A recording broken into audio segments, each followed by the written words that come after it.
중요한 혈관들이 지나갔는데 암이 재발했다라고 그러면 뭐 경동맥 파열이라든지 좀 무시무시한데요. 그쪽을 보호막을 해주는 여러 가지 재건을 합니다. 그리고 수술 받으신 분들은 관리를 어떻게 해야 할까요? 늘 말씀드리는데 그런 건 절대 드시면 안 된다. 좋은 거 먹지 말라고 좋은 거 하시잖아요. 먹지 마. 그거 말고 정말 암에 좋다더라. 이거는 꼭 먹어야 된다.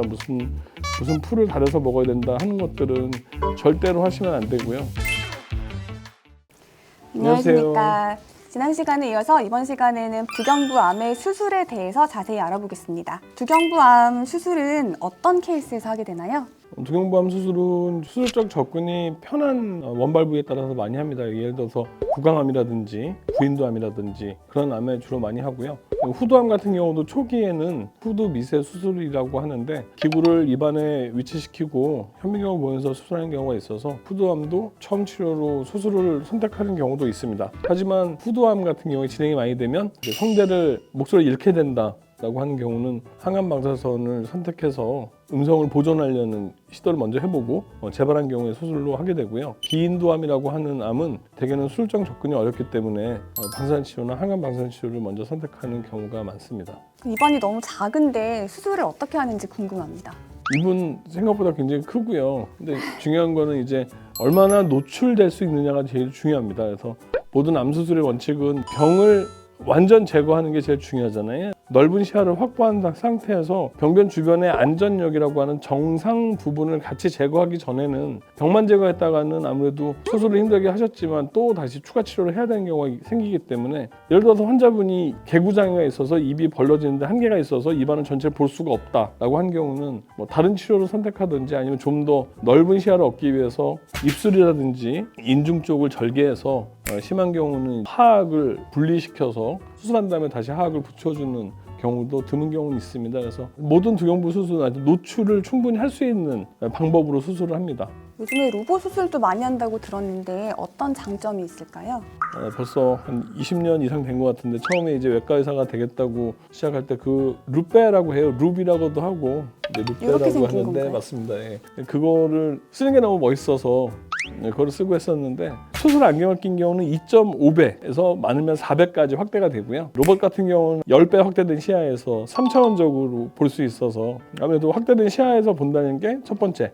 두 번째는 저는 아직 그러진 않지만 더 나이를 먹게 되면 손을 떨지도 모르죠. 그래서 그 손 떨림이 로봇에서는 감쇄가 됩니다. 그것 또한 큰 장점이 되겠고요. 특히 이번에 얼마 전에 도입됐던 다빈치 SP라는 로봇이 저희도 들어왔는데 보통 로봇 암이라고 하는데 보통 암이 4개가 아마 보편적인데요. 그 SP 같은 경우에는 하나의 파이프가 있으면 그 파이프 안에서 암 4개가 나옵니다. 입안을 통해서 구인두나 후두까지 무리 없이 접근할 수 있는 아주 장점이 있어서 최근 들어서 이제 이비인후과에서 암 수술할 때는 로봇을 많이 쓰는데 로봇의 제일 단점은 비용적인 문제가 제일 크겠죠. 뭐 여러 가지 정책적인 면 때문에 비급여 급여화도 하고 있고 뭐 어떻게 변할지는 잘 모르겠지만 로봇이 좀 더 가격이 보편화되고 일반 환자분들이 접근할 수 있는 가격이 되면 좀 더 쉽게 여러 수술에 쓸 수 있어서 점차로 이렇게 변하지 않을까 조심스럽게 한번 예상해 봅니다.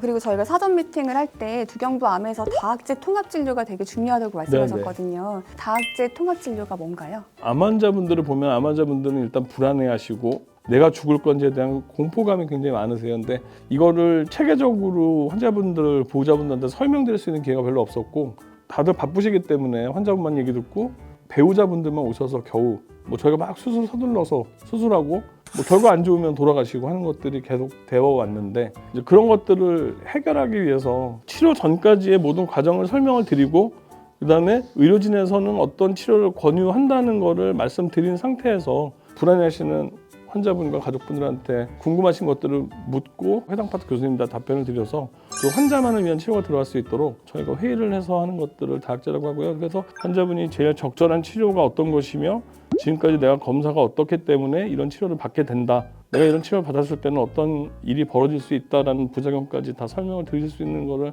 한 자리에서 한 번에 할 수 있다는 게 다학제 진료의 제일 큰 장점이 아닌가 생각이 듭니다. 사실 두경부암의 경우에는 뭐 언제는 수술이 좋고 언제는 항암 방사선 치료가 초기 치료로 좋다라는 게 좀 정해져 있긴 하지만 되게 애매한 경우가 많잖아요. 그럴 때 다학제 진료가 참 도움이 되는 것 같습니다. 또 재건 수술에 대해서 좀 더 자세히 말씀해 주시겠어요? 네, 재건은 사실은 아까 말씀드린 것처럼 먹고 마시고 숨쉬고 하는 부분들을 막아주는 벽의 역할을 해주는 부분이 많아요. 방사선 치료를 먼저 받았다든지 항암 치료를 먼저 처음 치료를 받은 경우에 주변 조직이 잘 안 아물고 잘 낫지 않는데 중요한 혈관들이 지나가는데 암이 재발했다라고 그러면 그 재발한 암들이 혈관 침범으로 인해서 경동맥 파열이라든지 좀 무시무시한데요. 그쪽을 보호막을 해주는 여러 가지 재건을 합니다. 최근에는 이제 유리피판이라고 해서 쉽게 말씀드리면 이제 피부 이식이라는 거 많이 들어보셨잖아요. 피부가 없는 부분에 피부 역할을 해주는 거를 이제 피부 이식이라고 하는데 유리피판이라고 하는 거는 피부뿐만 아니라 거기에 해당하는 혈관, 근육, 근막까지 같이 띄워가지고 연결해 주는 거고요. 신경까지 연결하면 운동신경이 돌아오진 않지만 감각신경은 돌아온다는 연구도 있고 그런 것들에서 유리피판을 많이 하고요. 유리피판도 여러 군데가 있기 때문에 제일 많은 건 아무래도 전환 유리피판을 많이 씁니다. 전환이면 네, 여기인가요? 이 앞쪽이죠. 근데 전환 유리피판의 제일 문제는 피부 이식을 해야 되기 때문에 흉터가 굉장히 많이 남아요. 제한점이 좀 있는데 예전에도 그렇고 지금도 굉장히 두경부 암 수술에는 사용하기 편하고 연결하기가 굉장히 쉽습니다. 그리고 최근 들어서는 ALT라고 해서 다리의 옆쪽에 있는 근육하고 근막을 옮기는 건데 이 경우는 이제 볼륨이 좀 있는 굉장히 많은 부분이 없어지는 경우가 있어요. 초기 병변은 괜찮지만 진행이 많이 돼서 혀를 뭐 반 이상 아니면 전부를 다 제거하게 되면 혀는 사실 음식물을 목구멍 쪽으로 넘겨주는 역할을 하거든요. 그러려면 혀가 볼륨이 많이 커야 돼요. 그런 경우에도 ALT라는 플랩을 많이 하는 경우가 있습니다. 그리고 수술 받으신 분들은 관리를 어떻게 해야 할까요? 예, 그것도 제가 이제 늘 말씀드리는데 암에 좋다는 것들이 여러 가지 그래서 뭐 달인 물, 끓인 물, 뭐 버섯 뭐 그런 거 되게 많아요. 그래서 화불암 과장님도 저랑 다학제를 계속 자주 하시니까 느끼시겠지만 그런 건 절대 드시면 안 된다. 좋은 거 먹지 말라고 좋은 거 하시잖아요. 먹지 마. 아니 암에 좋다는 거 드시지 말라. 뭐 채소, 뭐 단백질 다 좋고요. 그거 말고 정말 암에 좋다더라. 이거는 꼭 먹어야 된다. 무슨 풀을 달여서 먹어야 된다 하는 것들은 절대로 하시면 안 되고요. 다학제 진료 때도 제가 강조드리지만 환자분에 대한 거는 의료진인 저하고 저희 다학제 교수들이 제일 많이 아니까 궁금하신 거나 변동사항이 있으면 그거는 저희한테 질문해 주시는 게 가장 적절할 것 같습니다. 지금 이 콘텐츠를 두경부암 환자분들이 굉장히 관심 깊게 보고 계실 것 같은데요. 환자분들께 한마디 해주시겠습니까? 네, 갑자기 울컥하는데 일단 치료를 받으시는 분들한테 사실 죄송하기도 하고 이건 안 되겠는데 좀 이따 할게. 제발 환자분 볼 때마다 그러니까. 하는 생각이 이상한 거 질문해가지고 그래. 아니 뭐 건조증이 생겼나 본데. 잠깐 화장실 갔다. 네, 일단 뭐 조직 검사에서 암이라고 나왔다 그러면 사형 선고를 받으신 것처럼 저라도 마찬가지일 겁니다 아마. 사실 두경부암 같은 경우는 예후가 천차만별이라서 진행이 많이 된 경우는 사실 완치율이 굉장히 낮거든요. 저희가 다학제 진료 여러 가지 치료를 통해서 최선을 다해서 여러분들 치료를 도울 거니까 많이 흔들리지 마시고 저희를 믿고 따라주시면 좋은 결과 있지 않을까 생각이 됩니다. 힘내세요. 네. 네, 오늘은 두경부암의 수술에 대해서 알아보았습니다. 로봇부터 재건까지 자세히 알아볼 수 있는 유익한 시간이었습니다. 좋은 말씀 감사합니다. 감사합니다. 네, 다음번에는 더 흥미로운 주제로 찾아뵙겠습니다. 그럼 모두 씩씩한 하루 되세요.